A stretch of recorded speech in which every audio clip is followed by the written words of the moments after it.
Le film commence dans l'océan Atlantique, un endroit mystérieux où de magnifiques créatures marines vivent en harmonie.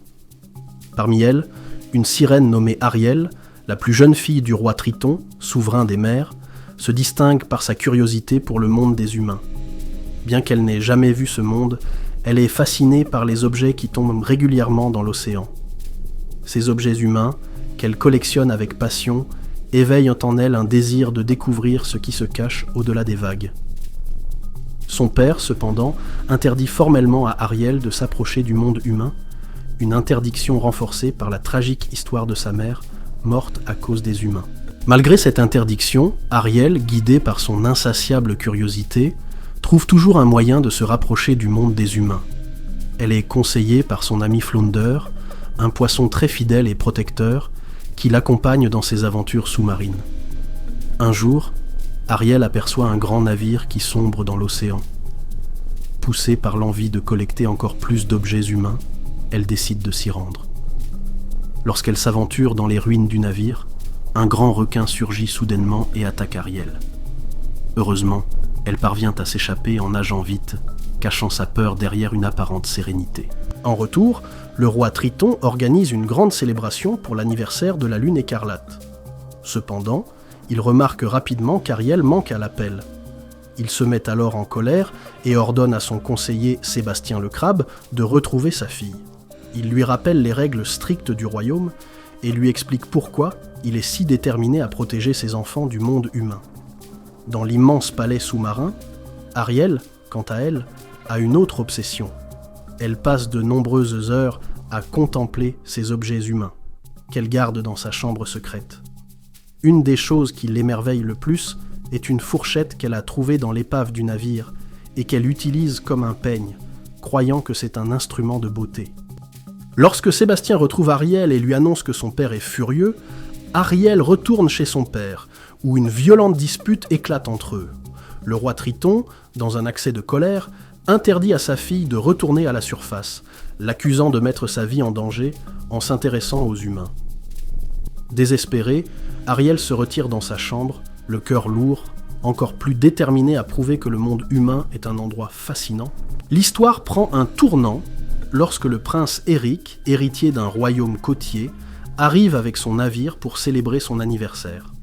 Ce prince, bien qu'humaniste, est sous pression de son ministre, Grimsby, qui lui conseille de se comporter de manière plus royale et moins comme un ami du peuple. En mer, une grande tempête éclate, frappant le navire du prince Eric. Lorsque l'équipage est pris au piège par les vagues, Eric prend la décision courageuse de sauver un chien qui se trouve à bord, mais dans cette situation dangereuse, il tombe à l'eau et disparaît sous les vagues. Ariel, témoin de l'accident, plonge à sa rescousse et parvient à sauver Eric en le tirant à terre. Elle reste près de lui, chantant une douce mélodie pour tenter de le réanimer. Lorsqu'il revient à lui, cependant, Eric ne se souvient pas de la sirène qui l'a sauvé. Malgré cette amnésie, une connexion instantanée se forme entre eux, une attraction mutuelle qui naît dans l'air.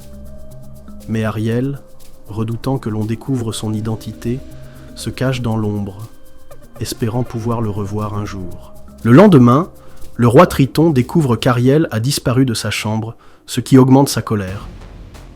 Mais l'événement qui suit bouleverse tout. Ariel a sauvé un humain, ce qui entraîne une réaction violente de son père.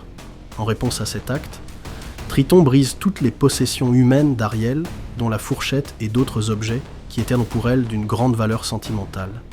Sa colère est telle qu'il l'interdit de sortir de sa chambre et de revoir qui que ce soit.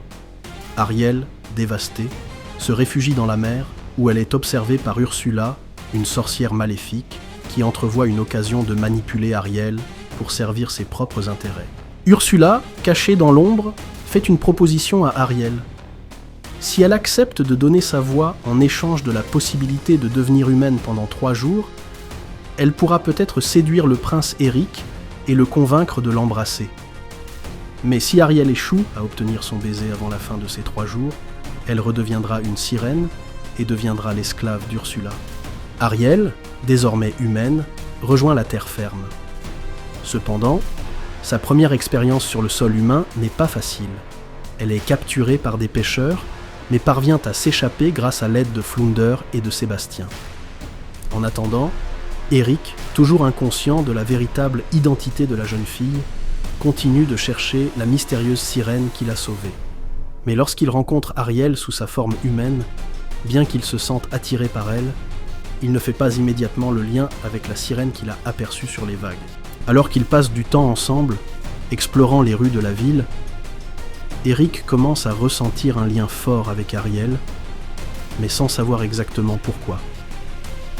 Ils dansent et chantent ensemble, et une relation naît entre eux. Pourtant, Ursula, manipulant secrètement Ariel, complote pour empêcher l'amoureuse rencontre de se réaliser. Le compte à rebours des 3 jours devient de plus en plus crucial. Alors qu'Ariel se rapproche d'Eric sur le bateau, et que l'échéance des 3 jours se rapproche rapidement, la tension est à son comble. Elle a tout donné pour être avec lui, mais elle sait que sans un baiser d'amour véritable, elle redeviendra sirène et sera sous l'emprise d'Ursula à jamais. Pendant ce temps, Ursula, déguisée en humaine sous le nom de Vanessa, se fait passer pour la vraie Ariel aux yeux d'Eric, utilisant la voix qu'elle a volée à la sirène. Manipulé par l'illusion de cette nouvelle Ariel, Eric se prépare à se marier avec elle, croyant que c'est la même personne qui l'a sauvé des eaux. Dans un dernier acte désespéré pour sauver son amour et son avenir, Ariel tente de tout faire pour empêcher cette union. Flounder et Sébastien, qui savent que le prince est sous l'emprise d'Ursula, essaient de prévenir Ariel. Lorsque la vérité éclate, et que l'illusion de Vanessa est brisée, Ariel se retrouve face à un dilemme ultime. Dans un dernier élan de courage, elle se précipite vers le prince pour l'avertir de l'imposture. Cependant, Ursula, dans sa rage, prend sa forme gigantesque, prête à détruire toute la surface de l'océan et d'anéantir les royaumes sous-marins en utilisant son pouvoir. La bataille entre Ursula et Ariel atteint son paroxysme, alors que cette dernière, ne pouvant utiliser sa voix, doit trouver un autre moyen de lutter pour son amour et sa liberté. C'est dans ce moment de grande tension, alors qu'Ursula menace de tout détruire, qu'Ariel, sous l'impulsion d'un dernier acte héroïque, parvient à protéger Eric. En voulant sauver le prince, Ariel est gravement blessée par la sorcière. Mais, en dernier recours, c'est l'amour véritable d'Eric pour Ariel qui brise définitivement la magie d'Ursula. Eric, armé de son courage, tue Ursula avec un poignard, mettant fin à son règne de terreur.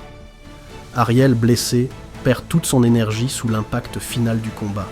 Elle est sur le point de redevenir une sirène, mais c'est dans un moment de rédemption que le roi Triton, touché par l'amour pur et profond d'Ariel pour Eric, décide de sacrifier sa position de souverain des mers. Il échange son pouvoir magique avec celui d'Ariel pour lui permettre de rester humaine, en reconnaissant que l'amour véritable doit être libre et qu'elle a choisi son destin. Ariel obtient ainsi ses jambes pour toujours, tout en restant en vie.